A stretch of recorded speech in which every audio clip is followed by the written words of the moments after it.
We're back continuing our conversation with Los Angeles District Attorney Jackie Lacey. Jackie, give us your view of the criminal justice system as a whole. Is it working, not working? Where does it need help? I think overall, Art, it works very well. Our criminal justice system, from what I can see, is fair. It's based on the Constitution. Law enforcement has now become a profession. There are many people in law enforcement who have degrees. Prosecutors share information. We invest a lot of training in prosecutors and retraining. And so, in general, I believe that the criminal justice system works well. The guilty do get punished, and those where we don't have enough evidence, we don't punish them. And so, but not that there weren't some mistakes. But. And if at the end of a trial, the guilt they find not guilty, you as a prosecutor don't feel that you lost, because your job is not necessarily to convict, but to see that justice is done. Well, and if the evidence wasn't strong enough in the minds of the jury, fine, you did your job. Right. I express it this way. While I may be disappointed in a verdict, I respect the jury system that we have. I respect the decision. This is the way we've set it up in our country for years. In other countries, they have one person who decides whether you get the death penalty. Can you imagine? Wow. Can you imagine? And our system isn't like that. There's so many controls and safeguards. In general, it works well, but there's always room for improvement. And I'm always seeking to figure out how we can improve what we do. Let me ask you, because I know in your long and distinguished career you tried many, many cases. Do you think juries generally get it right? I do. I think that as a prosecutor, it's a heavy burden to prove your case beyond a reasonable doubt. And you ought to take that burden seriously.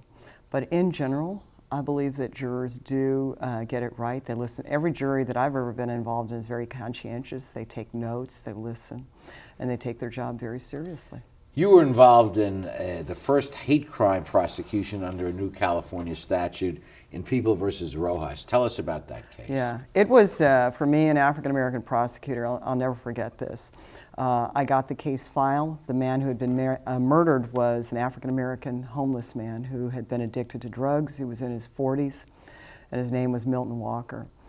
These three young people who were involved in this murder were part of a group called the Nazi Lowriders. And in order to earn a certain tattoo, you had to kill a minority. And they just happened upon Milton Walker one night in an empty lot. And they took a tire iron and a 2x4 and beat him to death. When we flashed the pictures on the screen to show the jury, there was an audible gasp in the crowd. People couldn't believe it.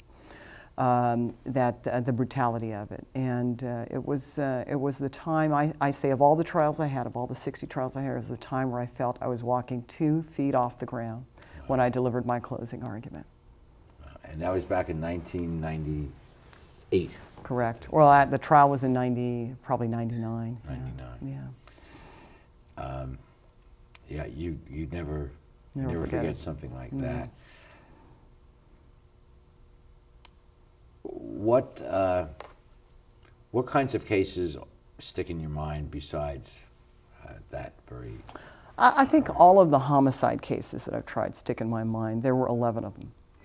And each one required me to start the case by looking at coroner's photos of a body and then learning a little bit about the victim and establishing a rapport with the witnesses and developing a theme of the case and realizing that the stakes were very high.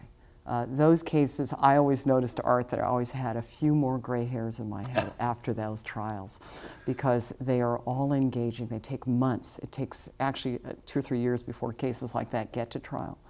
And you're at the time you're in trial, you are thinking about that trial almost 24/7. You're living it. You're living it. And then you go home and you prepare for the witnesses the next day. Right. And you're not just the trial prosecutor. If there's a family, that family is looking to talk to you every morning.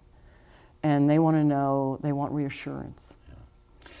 Let me ask you, do you think it's appropriate that the family of the victim is allowed to make a statement to the judge pre-sentencing to get the views of that particular family who are uniquely burdened by by the crime. Absolutely, and not only that, I don't think we pay enough respect to victims of, or survivors, is what we call them, of homicides and victims of crime.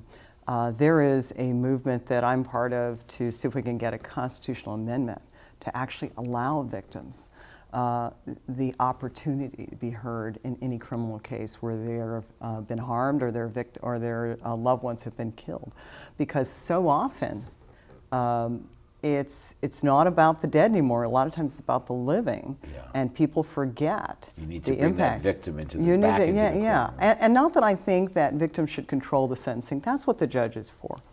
But after a crime has happened, Art, to you, you have the right. You should have the right to be heard. I think so. Yeah, even if you know, you should have the right to be heard. That's as simple as that. Amen to that. Yeah.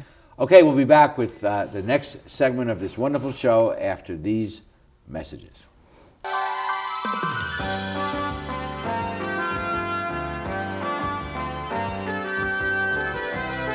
How do you like your chances the rest of the way? I got no idea. But I do know that if we stay with Naples Rib Company, at least we won't go hungry. Coach, what do you think about some of those questionable calls tonight? Yeah, but if you want a sound call, I'd call Naples Rib Company. You can't miss on that call. Then Naples Rib Company is part of your game plan? There really is nothing more motivating than a great barbecue meal at Naples Rib Company. Victory or not, Naples Rib Company, great game plan. Founded in 1976, Paulies Gourmet Coffee is Southern California's most complete gourmet coffee store. Paulies has the best tasting coffee, freshly roasted every day right in the store, plus a wide selection of teas, an in-house bakery, espresso bar, patio dining, and more. We also offer Wi-Fi, free internet access for all of our customers. Our nationwide clientele agree when it comes to coffee, there's only one name to remember, Paulies, 4606 East 2nd Street, welcoming you into Belmont Shore. When I was a boy growing up in Italy, I had a dream to own my own store. I came to the United States and I worked hard as a tailor. Hi, I'm Umbrato. I've been in Long Beach since 1960, carrying the finest quality men's clothing.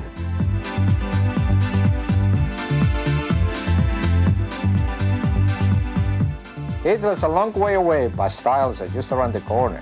Umbrato, 2141 Bellflower, Long Beach. Hi, I'm Los Angeles County Supervisor Don Canabi, host of Dialed In. Be sure to tune in as I welcome three of California's former governors, Governor George Duke Majan, Governor Pete Wilson, and Governor Gray Davis, to discuss their time in office, as well as their thoughts on the issues Californians face today. Dialed In airs on Charter Communications, Channel 101, 7 days a week.